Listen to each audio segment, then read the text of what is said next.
पास एक साहिल आता है। साहिल आने के बाद सवाल करता है कि मैं भूखा हूं, मेरे पास खाने को कुछ नहीं है, मेरे पास लिबास नहीं है, बराइना हूं, मेरे पास सवारी नहीं है, मस्जिद में है और सबके सामने कह रहा है हमारी सवारी का इंतजाम करते हैं, हमारे खाने का इंतजाम करते हैं। और कहने लगे कि अगर कोई है आगे बढ़े, इसकी मदद करे, भाई ये भूखा है, इसको खाना खिला दे, इसके कपड़े का इंतजाम करते, इसकी सवारी का इंतजाम करते, कोई नहीं। तो रसूल ने बिलाल से कहा, बिलाल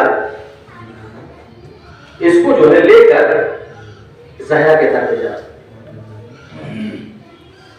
इसको लेकर हमारी बेटी के घर पर जाओ।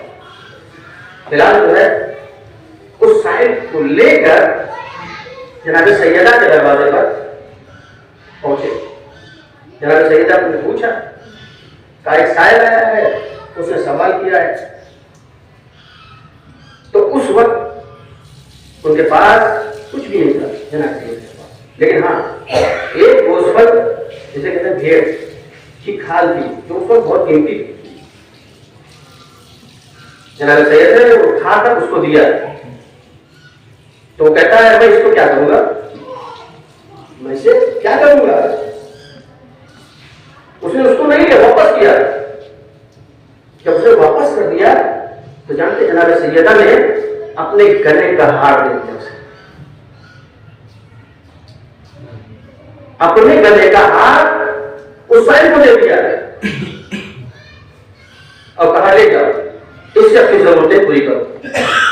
अब लेकर के हार जो मस्जिद पहुंचा। तो रसूलुल्लाह ने कहा कि कौन है इस हार को जो है खरीदेगा, कौन है आप लोगों में कि इस हार को खरीदेगा। बस अम्मार आगे बढ़े, आगे बढ़कर कहा मैं इस हार को खरीदूंगा। और जनाब अम्मार ने उस हार को खरीदा और उसको इतनी दौलत दे दी कि वो बेनियाज हो गया। उसके खाने का भी इंतजाम हो गया, उसके लिबास का भी इंतजाम हो गया, उसकी सवारी का भी इंतजाम हो गया।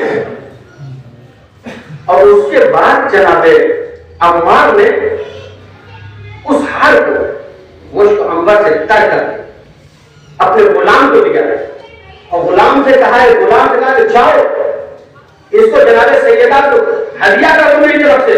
और गुलाम से कहा मैंने तुझे उनकी गुलामी में बख्श दिया। अब ये गुलाम इस हार को लेकर जनाब सैयदा के पास पहुंचता है और उसके बाद हार को वापस करता है। वापस करने के बाद कहता है अम्मार ने जो है हमें आपकी गुलामी में दिया है।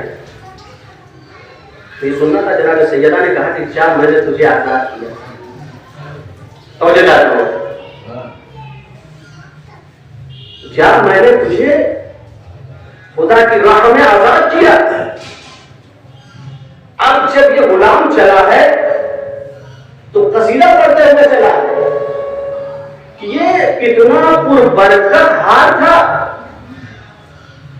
आखिर ये कितना पुरबरकत हार था कि इस हार ने एक भूखे को खाना खिलाया, एक बरहना था उसके लिबास का इंतजाम किया, एक के पास सवारी नहीं थी उसकी सवारी का इंतजाम किया और एक गुलाम को आजाद किया और फिर पलट कर साहिब के पास पहुंच गया।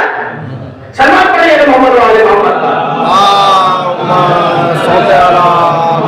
वाले मोहम्मद। नारे हैदरी जिंदाबाद।